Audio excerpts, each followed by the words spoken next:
So what's happening in Tameside and Glossop? Well, I mentioned that we've now got 700 patients accessing their records online. We've now been offering the service for 3 years and we've not had a single problem. We've got something called the Local Care Record Development Board that's supporting patients, clinicians and practices to try and encourage more usage of the system. We've got 2 further practices now that are also actively recruiting patients. That's Howard Street and Manor House that are doing that. And there's 3 more practices that are about to start offering the new service soon. So it's gradually improving and more practices are coming on board. We've got a library course teaching patients who don't know anything about the internet. So those of you that don't have a computer and don't know the internet or anything like that, there is a library course at the moment at Hyde Library that's running that teaches patients how to do these things for you. What further developments are there? Well, one of the things that we're looking at to improve communication between the hospitals particularly is looking at how we might be able to email letters to each other rather than waiting for our letters to go through the post and waiting 5 days.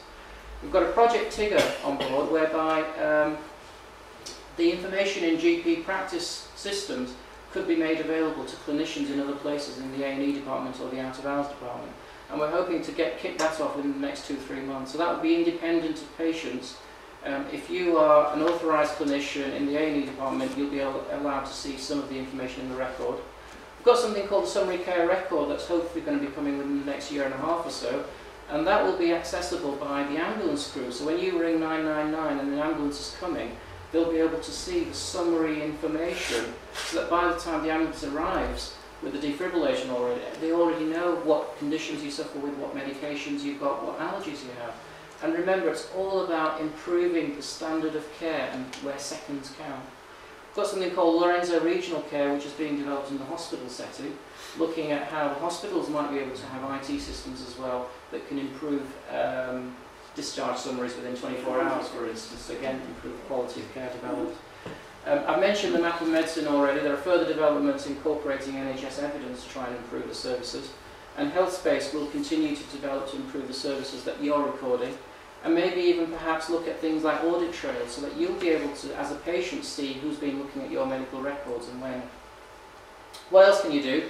Well, maybe think about how record access might help you. If your practice does or doesn't offer it, why don't you approach your practice and say, can we have the same service that we've got here at Thornley Medical Centres? Contact the Local Care Record Development Board if you're interested. That's just another way of the PCT supporting you. Perhaps promote record access in the hospital, on the medical assessment unit, coronary care unit, A&E and outpatients. And that's about patients coming to the clinics, for instance, and saying, you've got this service, why don't you come and get it?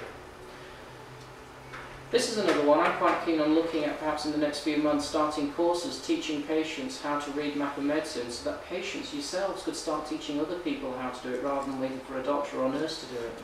And there's an opportunity there for you to get involved if you're interested. Look at using HealthSpace, which is available now for you to access to monitor your own health. Perhaps look at the practice website that you have in your own practice and compare it with what we've got, and perhaps approach your own practice and say, can we have something similar? And then perhaps in the future, it'd be really nice if it's not me doing the talk, but perhaps one of you standing up here and telling other patients how they can do it as well. Because I think you do represent the future, and I think patients and the public are fundamental to changing the way services are delivered rather than waiting for the doctor. I don't believe doctor knows best, I think you do, and I think we need to involve you and encourage you to be able to do that. So finally, we've talked about Did You Know? I gave you a case study. I've described how it used to be.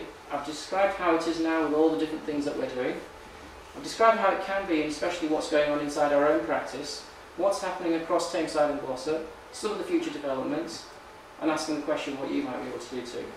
Thank you very much.